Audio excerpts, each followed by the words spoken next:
Bienvenue pour cet instant des paroles de la vie éternelle avec Marc et Joseph. Nous sommes aujourd'hui le 1er décembre 2025. Ça y est, le mois de novembre est terminé. C'est le mois de décembre qui arrive. 1er décembre 2025 et j'ai la joie d'être encore là pour te dire que ce jour du 1er décembre 2025 est pour toi un jour de grâce, un jour de bénédiction.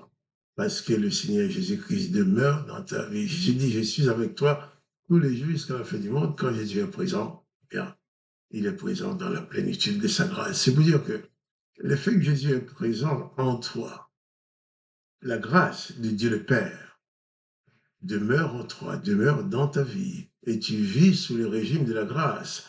Et j'insiste pour dire que si tu es sous le régime de la grâce, tu as reçu grâce.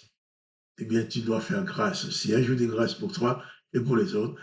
Tous ceux qui s'approchent de toi doivent recevoir la grâce, le pardon, comme toi tu l'as reçu. Jésus-Christ dit, pardonnez-vous les uns les autres. Il a dit que c'est à qui tu pardonnes le péché leur sera pardonné. Eh bien, c'est un jour de grâce, un jour de pardon pour toi, un jour de pardon pour les autres. J'aime bien insister à dire que celui qui ne pardonne pas sera toujours malheureux. Parce que quand tu refuses le pardon à quelqu'un, la personne demeure comme, demeure comme une prisonnière dans ton âme et toi-même, tu deviens une prison. Et toi aussi, tu es enchaîné par cette haine, ces rancœurs que tu as de cette personne. Et Jésus-Christ a dit aussi que tu n'as pas à exercer la vengeance. L'Éternel, bien sûr, a dit le contraire. Il a dit œil pour œil, dent pour dent. Mais Jésus-Christ dit tu ne dois pas te venger. Il dit au contraire, celui qui te fait du mal, tu as le devoir de lui faire du bien, tu as le devoir de pardonner. Toi-même, Pierre a osé demander à Jésus combien de fois dans une journée je vais pardonner à quelqu'un. Jésus lui a dit 7 fois, 70 fois en une seule journée. Ça fait beaucoup, hein? Mais pour toi et pour les autres, c'est un jour de grâce. Nous allons continuer à lire l'évangile de Matthieu. Cette fois-ci, nous allons lire dans le chapitre 21. Matthieu, chapitre 21. Nous continuons à lire le déroulement de la vie et des actes de Jésus. Matthieu, chapitre 21, verset 1er. Il est dit, lorsqu'ils approchèrent de Jérusalem et qu'il fit arriver à Bethphagée. Bethphagée en hébreu, ça veut dire la maison du figre.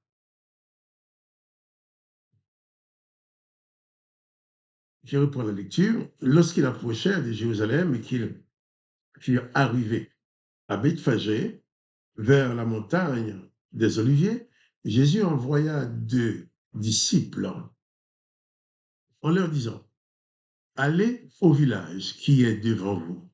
Vous trouverez aussitôt une ânesse attachée et un ânon avec elle. Détachez-les et amenez-les-moi. Si quelqu'un vous dit quelque chose, vous répondrez, le Maître, le Seigneur en a besoin. Et à l'instant, il les laissera aller. Ceci est arrivé afin que s'accomplisse ce qui avait été annoncé par le prophète. Dites à la fille de Sion, voici ton roi vient à toi, plein de douceur, excusez-moi, et monté sur un âne, sur un ânon, vêtu d'une ânesse. Les disciples allèrent et firent ce que Jésus leur avait ordonné. Il amenait l'ânesse et l'ânon, mirent sur eux leurs vêtements et le firent asseoir dessus.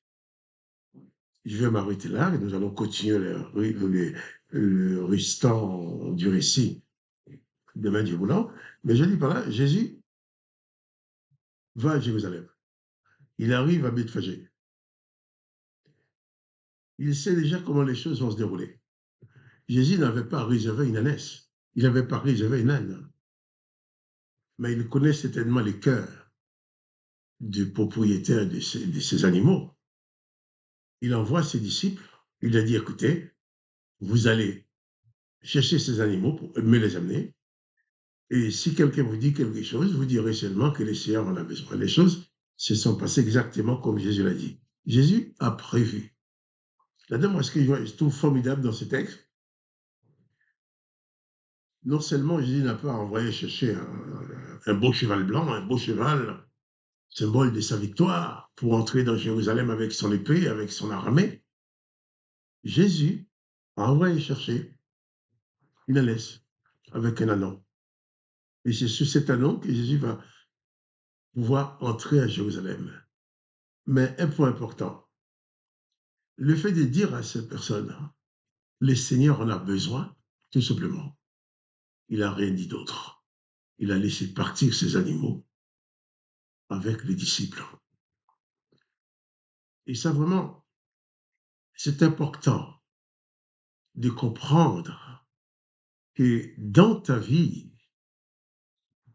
dans ce que tu possèdes, dans ce que tu peux avoir, ou même dans ta personne, le Seigneur peut avoir besoin de quelque chose.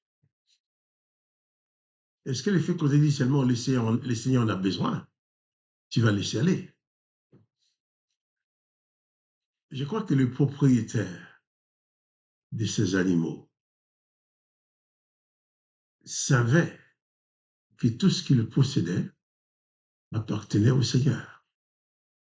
L'exemple que nous pouvons prendre dans cela, d'abord, les disciples que Jésus envoie chercher ces animaux, il dit, Seigneur, on va avoir des problèmes.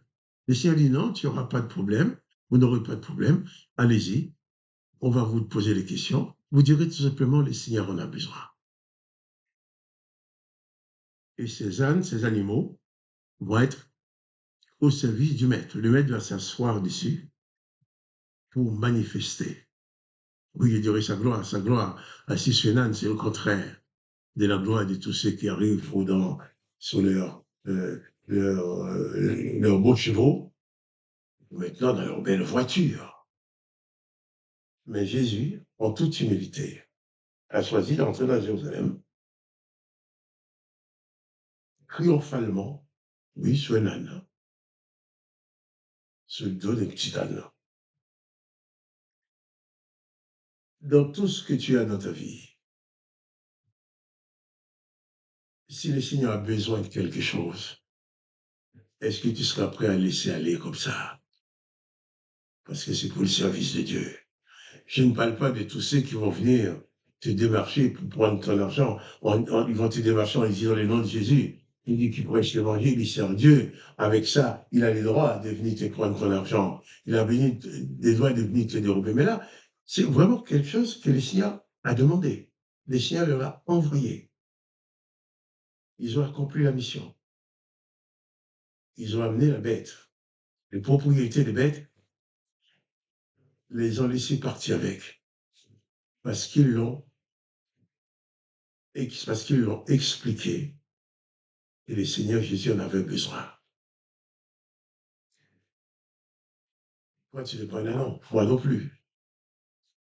Mais le Seigneur Jésus a besoin de nous.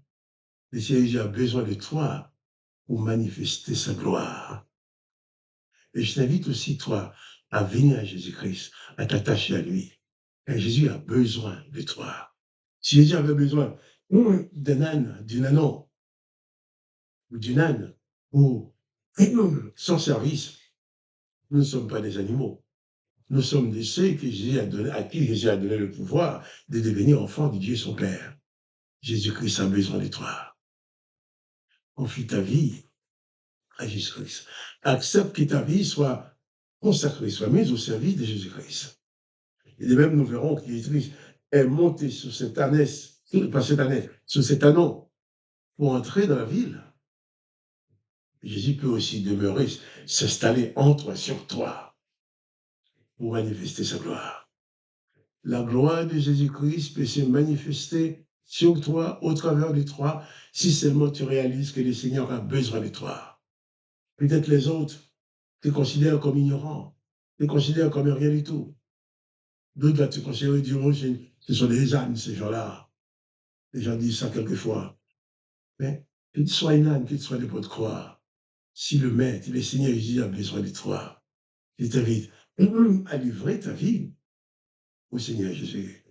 Lorsqu'une vie est volontairement consacré à Jésus-Christ, le Seigneur trouve toujours le moyen de l'utiliser pour manifester sa gloire. Mais Jésus-Christ est venu sur la terre, il n'est pas venu créer des religions, il est venu former des disciples, il est venu apporter un enseignement pour qu'il y ait des disciples, pour que les gens qui croient en lui puissent manifester sa gloire. Eh bien, toi aussi, tu es plus qu'une ânesse, tu es plus qu'une âne. Il n'y a pas de comparaison à faire entre toi et le bête. Mais je te dis seulement, Jésus-Christ a besoin de toi. Il t'a fait grâce, il a besoin de toi. Il y a quelque chose, peut-être j'en parlerai, l'anneau, dans la tradition judaïque. Le premier-né des animaux appartiennent à leur Dieu, à l'Éternel désormais. Comme cet anneau ne va pas être sacrifié normalement, cet anneau, on devrait lui briser la nuque. On devrait le tuer. Jésus l'a sauvé, je pense. Jésus-Christ est le sauveur. Il t'a sauvé. Il a besoin de toi pour sauver les autres. Alors, confie ta vie à Jésus-Christ. Il va s'asseoir sur ta vie. Il va demeurer dans ta vie et il va t'utiliser pour sauver d'autres âmes. Que les noms du Seigneur Jésus-Christ soient glorifiés. Le Seigneur Jésus a besoin de toi. Il a dit ici, dites le Seigneur en a besoin. Le Seigneur a besoin de toi. Confie ta vie à Jésus-Christ pour son service et sa gloire t'accompagnera jusqu'au jour où tu entreras avec lui dans sa gloire éternelle. Que son nom soit glorifié, que toi tu sois béni. Quant à moi, je te dis, à demain, pour la suite de l'histoire, à demain pour les paroles de la vie éternelle. Sois béni.